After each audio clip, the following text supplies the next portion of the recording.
ಕನ್ನಡ ಚಳವಳಿ ವಾಟಾಳ್ ಪಕ್ಷದ ನಾಯಕ ಹಾಗೂ ಹಿರಿಯ ಹೋರಾಟಗಾರ ವಾಟಾಳ್ ನಾಗರಾಜ್ ಅವರು ಇಂದು ಸಕ್ಕರೆ ನಾಡು ಮಂಡ್ಯದಲ್ಲಿ ವಿಶಿಷ್ಟ ರೀತಿಯ ಈಡುಗಾಯಿ ಚಳವಳಿ ನಡೆಸುವ ಮೂಲಕ ಕೇಂದ್ರ ಸರ್ಕಾರದ ವಿರುದ್ಧ ವಾಗ್ದಾಳಿ ನಡೆಸಿದರು. ನಗರದ ಸಂಜೆಯ ವೃತ್ತದಲ್ಲಿ ಖಾಲಿ ಸಿಲಿಂಡರ್ಗಳನ್ನು ಇಟ್ಟು ಈಡುಗಾಯಿ ಒಡೆಯುವ ಮೂಲಕ ಅಗತ್ಯ ವಸ್ತುಗಳ ಬೆಲೆ ಏರಿಕೆ ಮತ್ತು ಜಾಗತಿಕ ಸಂಘರ್ಷಗಳ ವಿರುದ್ಧ ಪ್ರತಿಭಟನೆ ನಡೆಸಿದರು. ಇರಾನ್ ಮತ್ತು ಇಸ್ರೇಲ್ ನಡುವಿನ ಯುದ್ಧದಿಂದಾಗಿ ಸಾಮಾನ್ಯ ಜನರ ಜೀವನದ ಮೇಲೆ ಗಂಭೀರ ಪರಿಣಾಮ ಬೀರಿದೆ ಎಂದು ಆತಂಕ ವ್ಯಕ್ತಪಡಿಸಿದ ವಾಟಾಳ್, ವಿಶ್ವಸಂಸ್ಥೆ ಮತ್ತು ಮಾನವ ಹಕ್ಕುಗಳ ಆಯೋಗ ತಕ್ಷಣ ಮಧ್ಯಪ್ರವೇಶಿಸಿ ಯುದ್ಧ ನಿಲ್ಲಿಸಬೇಕು. ಯುದ್ಧದ ಭೀತಿಯಿಂದ ಗ್ಯಾಸ್ ಸಿಲಿಂಡರ್ ಸಮಸ್ಯೆ ಉಂಟಾಗುತ್ತಿದೆ. ನಮಗೆ ಯುದ್ಧ ಬೇಡ, ಕೈಗೆಟುಕುವ ದರದಲ್ಲಿ ಸಿಲಿಂಡರ್ ಕೊಡಿ ಎಂದು ಆಗ್ರಹಿಸಿದರು. ಬೆಲೆ ಏರಿಕೆಯಿಂದ ತತ್ತರಿಸಿರುವ ಜನಸಾಮಾನ್ಯರ ಪರವಾಗಿ ಕೇಂದ್ರ ಸರ್ಕಾರ ಕೂಡಲೇ ಕ್ರಮ ಕೈಗೊಳ್ಳಬೇಕು ಎಂದು ಒತ್ತಾಯಿಸಿದರು.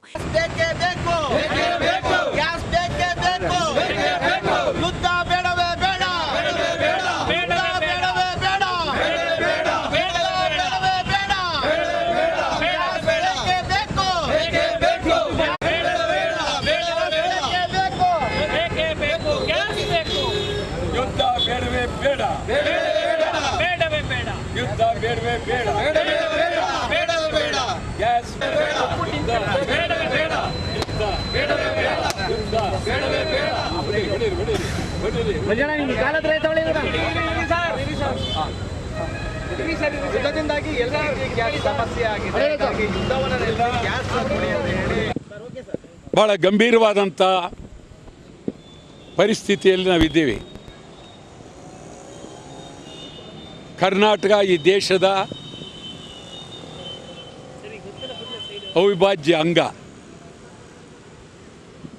ಅಮೇರಿಕ, ಇಸ್ರೇಲ್, ಇರಾನ್ ಯುದ್ಧ ಇದು ಬರೀ 3 ದೇಶಗಳ ಯುದ್ಧದ ಪರಿಣಾಮ ಆದರೂ ಇದರಿಂದ ಇಡೀ ಪ್ರಪಂಚಕ್ಕೆ ಯುದ್ಧದ ಭೀತಿ ಆವರಿಸಿದೆ. ಪ್ರಪಂಚದ ಎಲ್ಲ ಮೂಲೆಗಳಿಗೂ ಒಂದಲ್ಲ ಒಂದು ರೀತಿಯಲ್ಲಿ ಇದು ಅತ್ಯಂತ ನೋವಿನ ಪ್ರಸಂಗ ಆಗಿದೆ. ಇಸ್ರೇಲ್, ಇರಾನ್ನಲ್ಲಿ ಸತ್ತಿರುವ ಜನ ಲೆಕ್ಕವಿಲ್ಲದಷ್ಟು.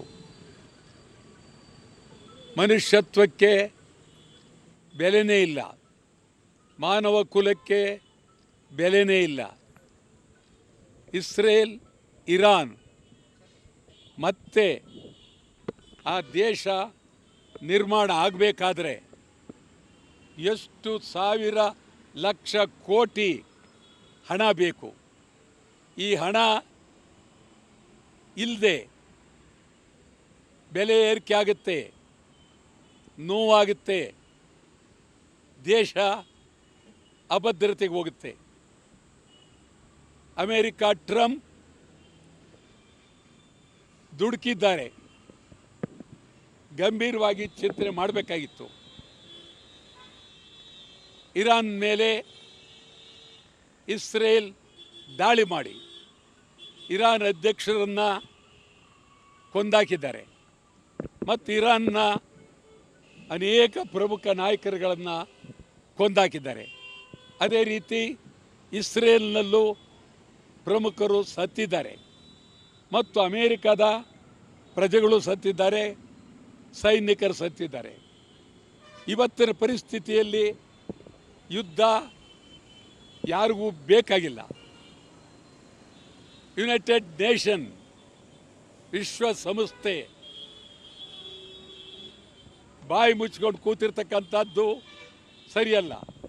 ವಿಶ್ವಸಂಸ್ಥೆ ಈಗ ಬೀದಿಗೆ ಬರಬೇಕು, ಯುದ್ಧ ನಿಲ್ಲಿಸೋದಕ್ಕೆ ಪ್ರಾಮಾಣಿಕ ಪ್ರಯತ್ನ ಮಾಡಬೇಕು. ಇದೇ ಸಂದರ್ಭದಲ್ಲಿ ಮಾತನಾಡಿದ ಅವರು, ತ್ರಿವಿಧ ದಾಸೋಹಿ ಸಿದ್ಧಗಂಗಾ ಮಠದ ಶಿವಕುಮಾರ ಸ್ವಾಮೀಜಿಯವರಿಗೆ ಮರಣೋತ್ತರ ಭಾರತ ರತ್ನ ಪ್ರಶಸ್ತಿ ನೀಡದಿರುವುದಕ್ಕೆ ತೀವ್ರ ಆಕ್ರೋಶ ವ್ಯಕ್ತಪಡಿಸಿದರು. ಮತ್ತೊಂದು ಬಹಳ ಇದೇ ಸಂದರ್ಭದಲ್ಲಿ ನಾಳೆ ಸಿದ್ಧಗಂಗಾ ಮಠಕ್ಕೆ ರಾಷ್ಟ್ರಪತಿಯವರು ಬರ್ತಾ ಇದ್ದಾರೆ. ನಾಳೆ ರಾಷ್ಟ್ರಪತಿಯವರು ಬರೋದರಿಂದ ಅಗಲಿದ ಸಿದ್ಧಗಂಗಾ ಶಿವಕುಮಾರ ಸ್ವಾಮಿಗಳಿಗೆ ಭಾರತ ರತ್ನ ಪ್ರಕಟಣೆ ಮಾಡಲೇಬೇಕು. ರಾಷ್ಟ್ರಪತಿಯವರು ಅವರ ಸಮಾಧಿಗೆ ಪೂಜೆ ಮಾಡುವ ಕಾರ್ಯಕ್ರಮ ಇದೆ. ಪೂಜೆ ಮಾಡಿದರೆ ಪ್ರಾಮಾಣಿಕವಾಗಿ ಇದುವರೆಗೂ ಪ್ರಧಾನಮಂತ್ರಿ ಬಂದರು, ಗೃಹ ಮಂತ್ರಿ ಬಂದು ಕರ್ನಾಟಕ ರಾಜ್ಯದ ಎಲ್ಲ ಆಡಳಿತದಲ್ಲಿರುವ ವ್ಯಕ್ತಿಗಳೆಲ್ಲ ಬಂದಿದ್ದಾರೆ.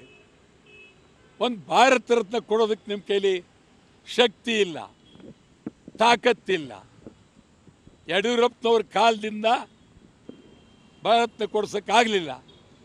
ಯಡಿಯೂರಪ್ಪ ಮುಖ್ಯಮಂತ್ರಿಯಾಗಿ ಆರಾಮಾಗಿ ಕಾಲ ಕಳೆದರು. ಸಿದ್ಧಗಂಗಾ ಮಠನ ಭಾಳ ಉಪಯೋಗಿಸ್ಕೊಂಡ್ರು.